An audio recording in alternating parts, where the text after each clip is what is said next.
এখন পৃথিবীতে নিরাপত্তা, আগের যে নিরাপত্তা জাতিসংঘের মাধ্যমে, নিরাপত্তা পরিষদের মাধ্যমে যে সিস্টেম করা আছে, আমরা শত শত রাষ্ট্র, এটা শেষ হয়ে গেছে। ভেনেজুয়েলার ঘটনা জানো কিনা? জানো তো? শেষ। এখন একটা ভাগ বাটোয়ারা হয়ে গেছে, পরাশক্তিগুলি একটা ভাগ বাটোয়ারা করে নিছে। তুমি রাশিয়া, তুমি এটা খাও, এই অঞ্চল তোমার, আর আমি অমুক, আমার এগুলি, আর তুমি চীন, তোমার এইটা, ও ফ্রান্স, তুমি এই অঞ্চল খাও। আমাদের আশপাশে তো লেজ লড়াই একটা শক্তি, উনিও জানে যে ভাগ বাটোয়ারা তো হয়েছে। বাংলাদেশের মুসিবত হলো এগুলি সব হলো ওমরের মুসলমান, এগুলি সব খালেদ বিন ওলিদের ওয়ারিস, এগুলির সাথে লাগতে গেলে তো নিজের দেশে হারাম। ঠিক না কথা? ঠিক না কথা? আবার এরা ওয়াজ করে যে এখন এদের শতাব্দী, এদের বিজয়ের শতাব্দী। বাস্তবেই তো উই হ্যাভ এ প্ল্যান, নাকি? We have a plan. বাংলাদেশে আমাদের এক নেতা বলেছেন উই হ্যাভ এ প্ল্যান। তো এরকম কথা কোরআনেও আছে, সূরা কাসাসের 5 নম্বর আয়াত, وَنُرِيدُ أَن نَّمُنَّ عَلَى الَّذِينَ اسْتُضْعِفُوا। وَنُرِيد মানে উই হ্যাভ এ প্ল্যান। আল্লাহ বলতেছেন যে আমার একটা এরাদা আছে, আমার একটা পরিকল্পনা আছে, আমার একটা প্রোগ্রাম করা আছে, যে আমি শেষ শতাব্দীতে যাদেরকে দাবিয়ে রেখেছে পরাশক্তিরা, বৃহৎ শক্তিরা, অস্ত্র বলে, অর্থ বলে, তাদের জনসংখ্যার বলে, চক্রান্ত ষড়যন্ত্রের বলে, কূটনীতির বলে, ধোঁকা প্রতারণার বলে যাদেরকে দাবিয়ে দিয়েছে, উই হ্যাভ এ প্ল্যান, যে আমি এদেরকে তুলে আনবো সারা বিশ্বের সব জাতির উপরে। তারে এই শতাব্দী দুর্বলদের শতাব্দী, দুর্বলদের বিজয়ী হওয়ার শতাব্দী। আলহামদুলিল্লাহ। وَنُرِيدُ أَن نَّمُنَّ عَلَى الَّذِينَ اسْتُضْعِفُوا। 2024-এর পরে আমি বলতাম শতাব্দী চেঞ্জ হয়ে গেছে। আমি হাদিস থেকে বুঝতেছি, কোরআন থেকে বুঝতেছি। আলহামদুলিল্লাহ। কারণ বর্তমান বিশ্ব ব্যবস্থা না ভাঙলে, এই পুরান বিল্ডিং না ভাঙলে, এর জায়গায় আমি নতুন বিল্ডিং করবো কেমনে? এই জন্য তো দুর্মুজ মাটি লাগবো, দুর্মুজ শ্রমিক লাগবো। দুর্মুজ শ্রমিকে এই পুরান বিল্ডিং ভাঙ্গা চইরা ধ্বংসস্তূপে পরিণত করবো, আর আমি সাফ কইরা আমার বিল্ডিংটা বানাবো ইনশাআল্লাহ। সেই কাজ চলছে, বুঝেন না? সেই কাজ শুরু হয়েছে। নির্বাচন নির্বাচন নির্বাচন, ওকে। সত্যের শত্রু হলো কোটি কোটি শয়তান, জিন শয়তান, মানুষ শয়তান। কোরআনে আছে না নাই? মিনাল জিন্নাতি ওয়ান নাস। এই যুদ্ধগুলি কেন জিন মানুষের? মূল মাসলা হলো তুমি জান্নাতে যাইবা কি করে? জান্নাতে কেন যাইবা? তোমার কারণে আমি জাহান্নামী হয়েছি। ইবলিসের 1000 কোটি বাহিনী, তার আওলাদ পর্যন্ত ছেলে মেয়েরা চিৎকার দিয়ে বলে তোমার কারণে, তুমি আদম ছেলে মেয়ের কারণে আমরা জাহান্নামী হয়েছি, তোমাদেরকে জান্নাতে যেতে দেব না। তবে আমরা কোনো ফিজিক্যাল গেম খেলি না তোমাদের সাথে, সাইকোলজিক্যাল গেম খেলি, মনোজাগতিক গেম খেলি। তোমারে আমি এমন সুন্দর একটা পচা জিনিস, আরে অমুক, অমুকের ছেলে অমুক, এত টাকা পয়সার মালিক হয়েছ, তো কি করো এই টাকা দিয়ে? এটা সিনেমা হল দাও না, আগের যুগে বলতো, বুঝেন না? সিনেমা হল দিলে হই হই রই রই, যুবক তরুণ তরুণী সব তোমার সিনেমা হলে আসবে। তোমার আনন্দের আর শেষ নাই, ঠিক না? একটা ধ্বংসের জিনিসকে সুন্দরভাবে তোমাকে বুঝাই দিল। আরে তুমি কোন দুঃখে বিদেশ যাইবা ভাই? টাকা আছে তোমার বাপের দেওয়া টাকা, তুমি লগ্নি করো, তো সুদে লাগাও না। তুমি বলো যে আমার কাছে ঋণ আছে, টাকা আছে, ভাই 100 টাকায় 10 টাকা দিলে আপনার কোটি টাকা লাগলে আমি দিতে রাজি আছি, ঘরে বসে বসে খাইবা। দিছে তোমার একটা পচা জিনিসের সুন্দর করে, তার কাজে হলো বার্নিশ করা। কি করা? বার্নিশ করা। কাপিলা গাছ চিনেন? জিগা গাছ? আরে বেড়া দিয়েছি আমরা একটা গাছ দিয়া, ওই যে যেখানে থই ওখানে জিন্দা হয়ে যায় গাছটা, কি গাছ বলে এগুলি? এগুলি ক্ষেতের বেড়া দেয় আর কি সাধারণত। কলম কি জানা, সিলেটে আপনারা কি বলেন? ঢাকার দিকে কাফিলা বলে, কেউ জিগা গাছ বলে, আমাদের নোয়াখালীতে বাদি গাছ বলে, কুলুম বলেন, তাই না? এই কুলুম, কুলুম গাছের কাঠ কোনো অকেজো কাঠ না, এটা দিয়ে খাট বানালে থাকা যাইব? 6 মাসে গুনে খাইয়া ভাঙ্গা পড়ব। কিন্তু ঢাকা যায় দেখেন এই কুলুম গাছের কাঠের বার্নিশ কইরা এইটারে মেহগিনি বানাই ছাড়ছে। এখন আপনি নিলেন, নেয়ার পরে 6 মাস পরে আস্তে আস্তে কিরে কি ব্যাপার, সারা রাত ঘুমে শুধেন কটকট কটকট আওয়াজ করে, কিরে কিসে আওয়াজ? এরা পোকে ধরছে, পোকে যে কাঠ খায় ওইটার আওয়াজ, ঠিক না? কুলুম গাছের মেহগিনি বানায় মানুষ শয়তানেরা, আর জাহান্নামী কাজের জান্নাতি কাজ বানায় জিন শয়তানেরা। মানুষ শয়তানেরা যোগ দেয়। ও ভাইয়েরা, মূল যুদ্ধ হইল জিনেরা লাগায়, শয়তানরা লাগায়, ইবলিসরা লাগায়, আজাজিল লাগায়, তুমি যাতে জান্নাতে যাইতে না পারো। এই তোমারে কোনো মতে যুদ্ধ নিয়ে মাইরা দিছে, বাস ও তো জানে জাহান্নামে গেল। জাহান্নামে এই যে ভেনেজুয়েলা আর আমেরিকা যুদ্ধ লাগছে, এখন ইতিমধ্যে শুরু হয়ে যাবে। এখন হয়তো যদি শুরু হয়, লাখ লাখ সৈন্য মরবে, কোথায় যাবে?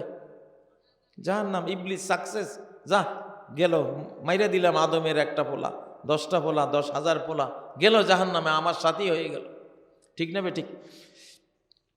ও ভাইয়েরা, তো এই দুনিয়ার জীবন, এই দুনিয়ার জীবন আমি যে আয়াত তেলাওয়াত করেছি, আমি ওরাইহিম বারযাখুন ইলা ইয়াউমি ইউবআসুন, জীবনটা যখনই শেষ হবে, যদি বদকার হয়, যদি বদামলকারী হয়, বেনামাজি হয়, বেকালামি হয়, ও দেখবে কালো কুচকুচে ডার্ক অ্যাঞ্জেলস, আল্লাহর জাহান্নামের পুলিশ বাহিনী, কালো ফেরেশতা, লক্ষ লক্ষ ফেরেশতা তারা ঘিরাও করে নিছে। হায় হায়, ঈমান নাই, সারা জীবন বেঈমানি করেছে, মুনাফিকি করেছে। মুসলমানদের মধ্যে একদল আছে কি? মুনাফিক। মুনাফিক বড় খারাপ জিনিস, ফেরাউনের চেয়েও খারাপ, আবু জাহেলের চেয়েও খারাপ, খাঁটি কাফের চেয়ে খারাপ। ইন্নাল মুনাফিকিনা ফিদ দারকিল আসফালি মিনান নার, যারা মুনাফিক, ভেজাল কাফের, খাঁটি কাফের একটা জিনিস। আবু তালেব নবীজির চাচা, খাঁটি কাফের। আব্দুল্লাহ ইবনে উবাই মুনাফিক সর্দার, হল ভেজাল কাফের। সে কাফের, এটা একটা মহা অপরাধ, আবার ভেজাল আরেকটা অপরাধ। অপরাধ কয়টা? 2টা। আর যে খাঁটি কাফের, তার অপরাধ কয়টা? 1টা। এই জন্য ভেজাল কাফের যেটা, এইটা একেবারে জাহান্নামের সবার নিচে, যেখানে সবচেয়ে কঠিন আযাব, সবচেয়ে বড় আযাব যেখানে, সেইখানে পড়বে কে? মুনাফিক। এই বাংলাদেশটা ছিল পুরাটাই যেন একটা জান্নাতের টুকরা ছিল। সেই যুগটা এখন তোমরা পাইছো আবার, আলহামদুলিল্লাহ, ফেরত আসছে। 1924-এ মুসলমানরা হেরে গেছে তুরস্কের হেরে যাওয়ার মাধ্যমে।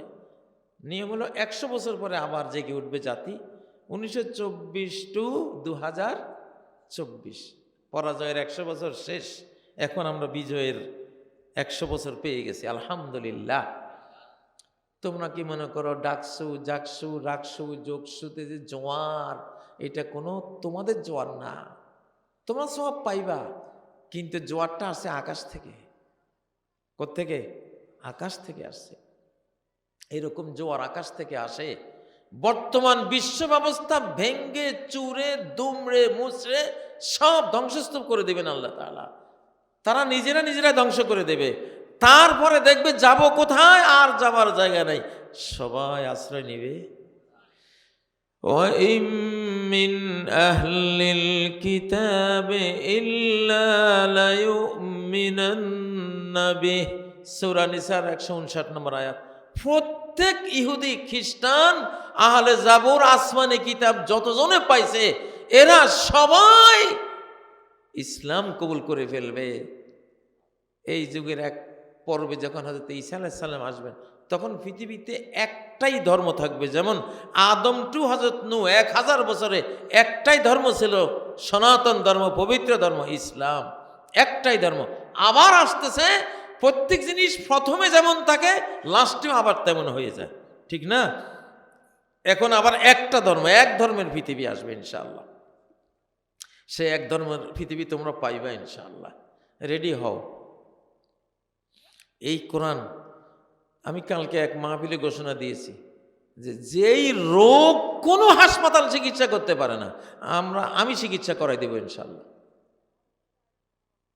কোরআন দিয়া। সারা পৃথিবীর যত ক্যান্সার হোক, যত আলঝেইমার হোক, যত কিছু হোক, একটা শর্ত যে তুমি কোরআনের হেদায়েতটা নিবা, শুধু এটা বলবা।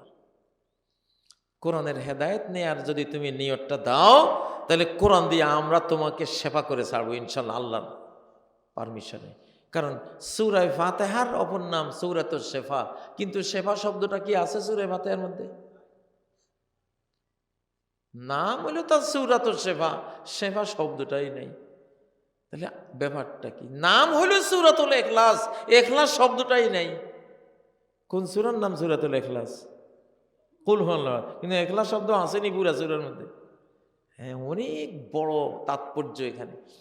তো সূরাতুশ শিফা, সূরাতে ফাতিহায় আছে কি? হেদায়েতের কথা আছে আর নেয়ামতের কথা আছে। মানে এই হেদায়েত এমন একটা জিনিস, এই পথে আসো তুমি, সমস্ত দেহের রোগ থেকে সেবা, মনের রোগ থেকে সেবা, সমাজের ব্যাধি রোগ থেকে সেবা, পারিবারিক রোগ ব্যাধি অশান্তি এগুলি থেকে সেবা, বৈশ্বিক যত জুলুম অত্যাচারের মানবিক রোগ ব্যাধি আছে সেগুলি থেকে সেবা, সব কিছু থেকে তুমি সেবা পাইয়া যাইবা ইনশাআল্লাহ। অতএব মাইদের খাইয়া গোটা মানব জাতি কোন দিকে আসবে? এই কোরআনের দিকে আসবে। তোমরা কোন দিকে যাইবা? তোমরা তো আইসোই কোরআনের মজলিসে, আলহামদুলিল্লাহ। ও ভাইরা, তো তুমি যদি ভালো হইয়া মারা যাও, তোমার নেক আমলের সুবাসে গোটা 7 আসমান সুবাসিত হইয়া যাইব। 7 আসমানের ফেরেশতারা নাক টানবে আর গান নেবে, কিরে এই সুবাস কোত্থেকে আসে, কোত্থেকে আসে? তোমার রুটা নিয়ে আকাশে যাবে ফেরেশতারা, মহাকাশ ভ্রমণ করাবে তোমারে। তুমি তো প্রতি রাতে মহাকাশ ভ্রমণ করো। তুমি আমেরিকা যাওয়ার জন্য কত লালায়িত, তুমি মুসলিম। তুমি আমেরিকার একটা ভিসা পাওয়ার জন্য, ইউরোপের একটা ভিসার জন্য কত তোমার আগ্রহ, অথচ তুমি জানো না প্রতি রাত তুমি 7 আকাশ পেরিয়ে আল্লাহর আরশ পর্যন্ত ভ্রমণ করে জমিনে ফিরে আসো। তুমি মুসলিম। সিতারোं से आगे जहां और भी है, আরে এই তারকাপুঞ্জের অন্তরালে, এই সূর্য চন্দ্র গ্রহ তারার আড়ালে আরো কত জগৎ আল্লাহ তাআলা তোমার জন্য বানাই রাখছে। মুমিন যখন ওযু করে ঘুমায়, ওযু করে ঘুমাইলে তার রূহটা সরাসরি আরশের নিচে গিয়ে সিজদা দেয়। ফাইন বাতা তাহিরান সাজাদা তাহতাল আরশ, যদি ওযু করে ঘুমায় তাহলে আল্লাহর আরশের নিচে গিয়ে সিজদা দেয়। কোথায়? আরশের নিচে গিয়ে সিজদা দেয়। তুমি মনে করো আমেরিকার হোয়াইট হাউসে একবার তুমি ঢুকতে পারলে সারা জীবনের গল্প করবা যে একদিন হোয়াইট হাউসে আমি বসছিলাম, ঠিক না? অথচ মিয়া হোয়াইট হাউসে বসা কোনো গৌরবের জিনিস? বাংলাদেশের একটা মেথর যদি ঈমান নিয়ে মারা যায়, হোয়াইট হাউসের হাজার হাজার প্রেসিডেন্টের চেয়ে সে বড় প্রেসিডেন্ট আল্লাহর কাছে। সে হলো জান্নাতের সম্রাট, 65 পৃথিবীর সম্রাট সে, ঠিক না? মৃত্যুর খালি মরণের বাকি। কত বড় সৌভাগ্যবান আমরা যারা বাংলাদেশে জন্ম নিয়েছি। এই জন্য বাংলাদেশ স্বাধীন করার জন্য জীবন দেব, জান্নাতে যাব ইনশাআল্লাহ। স্বাধীন রাখার জন্য জীবন দেব, জান্নাতে যাব ইনশাআল্লাহ, ঠিক না বে ঠিক? কারণ এটা ইসলামের জায়গা, কোরআনের দেশ। কোরআনের দেশ রক্ষার জন্য জীবন দিলে কোথায় যাবে? জান্নাতে যাবে। তো এই জন্য এই যে সামনে আমাদের তোমাদের যে সুযোগটা আসতেছে, আলহামদুলিল্লাহ, আমরা এই বাংলাদেশের মানুষ, বাংলাদেশ দিয়া বর্তমান শতাব্দী সূচনা হলো। ইংরেজি শতাব্দীটা, ইংরেজি ইসলামী শতাব্দীটা বাংলাদেশ দিয়ে শুরু হলো, আর আরবি শতাব্দীটা আফগান জাতি দিয়ে শুরু হলো 21 সালে। ওরা 21 সালে স্বাধীনতা পেয়েছে, আমরা 24 সালে। 21 সালটা হলো চান্দ্রবর্ষ 3 বছর কম হয়।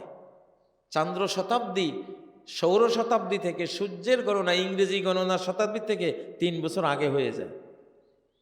24-এর আগে 21-এ স্বাধীন হয়েছে কারা? আফগানিস্তানের মুসলমানরা। ওটা হলো চান্দ্র শতাব্দী। আর ইংরেজি শতাব্দীতে স্বাধীন হলাম আমরা বাংলাদেশিরা। আলহামদুলিল্লাহ। যারা আমাদের স্বাধীনতা হরণ করে নিতে চায়, কলোনি বানিয়ে রাখতে চায়, দাবিয়ে রাখতে চায়, আমরা আছি আমাদের দেশে, আমরা এসব মেনে নেব না। আমরা কোনো দেশে আক্রমণও করব না, আমাদের দেশের উপরে কেউ আধিপত্য করবে এটা মানব না। আমরা তার বিরুদ্ধে আছি। কখনো আমরা আমাদের দেশে ভিন দেশীদেরকে সাহায্য করব, আমাদের দেশীদেরকে মারব, আমাদের দেশকে গোলাম বানাবো, আমাদের সম্পদ বিদেশের হাতে তুলে দেব, এই মুনাফিকি, এই গাদ্দারি আমরা করব না। না করলে জান্নাত ইনশাআল্লাহ। কথা মনে হয় এখনো বুঝো নাই। যাই হোক, এটা বলি, আমাদের মাহফিলে তো আমরা বলি, অনেক বলি, তোমরা বুঝে নিও আর কি। একটা দেশের অ্যান্টিতে গেলে তুমি জান্নাতে যাইতে পারবা, কিন্তু ওই দেশের পক্ষে গেলে তুমি জাহান্নামে যাইবা। এটা হাদিস আছে, একটা অধ্যায় আছে হাদিসে। তো সেরকম একটা ইশারা দিয়ে গেলাম তোমার ঘরে। আমি স্পষ্ট বলছি অনেক জায়গায়, সব সময় স্পষ্ট বলি না, খুঁজে নিবা, মাঝে মধ্যে একটু অন্বেষণ করে নিতে হয়, ঠিক না বে ঠিক?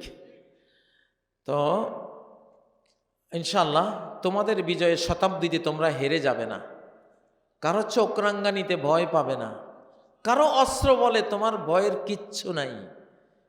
বর্তমান আগ্নেয়াস্ত্র দিয়ে কেউ বিজয়ী হবে না।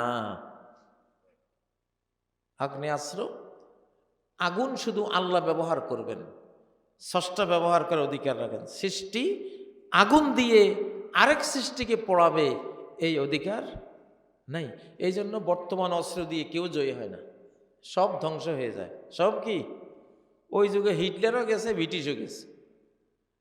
একসময় যে ভয়াবহ বিশ্বযুদ্ধ হয়েছে, কে জিতছে? ব্রিটিশরাও আমাদের দেশটা সব কলোনি ছেড়ে পলাইতে হয়েছে, হিটলার তো গেছেই, ঠিক না? এখন আবার আরেকটা হবে, কেউ জিতবে না। কারণ আগুন দিয়ে পুড়িয়ে সৃষ্টিকে মারা, এইটা আল্লাহ তাআলা একেবারে পছন্দ করেন না। প্রকৃত বিজয় এগুলি দিয়ে হয় না। এগুলি শেষে একটা যুদ্ধ হবে তীর দিয়া, তরবারি দিয়া, লাঠি দিয়া, তারপরে বল্লম দিয়া, ঢাল দিয়া, ওগুলিতে জয় পরাজয় হবে। মানুষের যুদ্ধ করবে, আল্লাহর সৃষ্টি প্রকৃতি ঠিক থাকবে, সব ভালো থাকবে। যে দল জিতবে, যে দল হারবে, ঠিক নয় কি? নবীজি যেগুলি দিয়ে যুদ্ধ করেছেন, ইমাম মাহাদি যুদ্ধ করবেন কি দিয়া? তীর, তলোয়ার, বল্লম, ঘোড়া, এইসব দিয়া। এইসব যুদ্ধ আল্লাহর পছন্দ। কিন্তু আগুন দিয়া গোটা পৃথিবী ধ্বংস করে দিবা, তাহলে এই পৃথিবী আমি বানাইলাম কেন? পৃথিবীতে বানাইছি তোমার বাসস্থান হিসাবে, এটা সুন্দর রাখবা, এখানে ইবাদত করবা, আমারে সেজদা দেবা, ঠিক নয় কি? অনেক হিসাব নিকাশ আছে। বর্তমান যে যুদ্ধটা লাগতেছে, আগুন লাগবে চতুর্দিকে, কিন্তু এই আগুনে কেউ বিজয়ী হবে না। তবে এই মহাযুদ্ধ শেষে ইনশাআল্লাহ মুসলিম উম্মাকে আল্লাহ তার শক্তি দিয়ে বিজয়ী করবেন। পৃথিবীতে কোরআনের মহারাজত্ব কায়েম হবে ইনশাআল্লাহ।